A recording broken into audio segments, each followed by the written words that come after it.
खुशी और संतोष इस बात का है कि एनडीए के हर एक घटक दल लगातार निरंतरता में हम लोग प्रचार में लगे हुए। जिस दिन से पहले चरण का नामांकन समाप्त हुआ है, हम लोग उसी दिन से ही हम लोग प्रचार कर रहे हैं। आज हालत यह है कि हम लोग का प्रचार करते करते गला बैठ गया है, पर महागठबंधन के लोग अभी तक एसी कमरे से बाहर तक निकलना इन लोगों ने जरूरी नहीं समझा। आज तो इन लोगों की पहली प्रेस वार्ता हो रही है, जिसमें संभवतः ये समझाएंगे, बताएंगे कि शायद गठबंधन में इन्होंने चीजों को सुधारने का प्रयास किया है।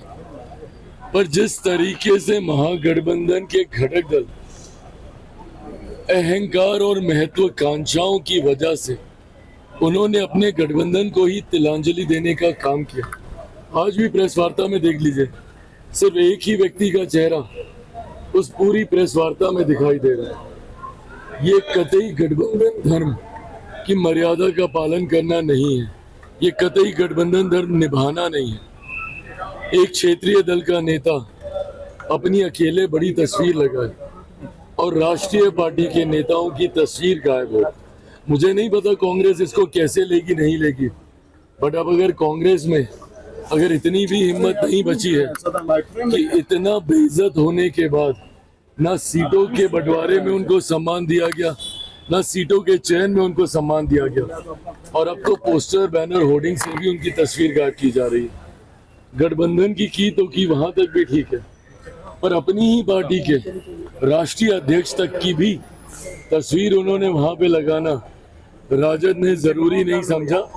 ये जरूर प्रश्न खड़े करता है, बट बहरहाल ये तमाम बातों पे चिंता करने का काम महागठबंधन का है।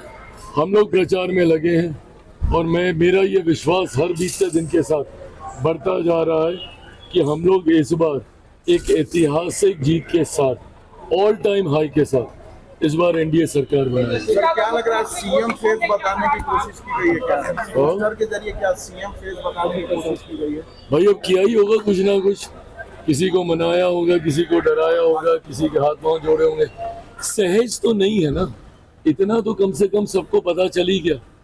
अगर सहज होता इनका नेतृत्व स्वीकार करना तो मुझे लगता बहुत पहले हो गया होता, पर अगर इतने विवादों के बाद अगर आपके चेहरे को स्वीकार किया भी तो क्या स्वीकार किया।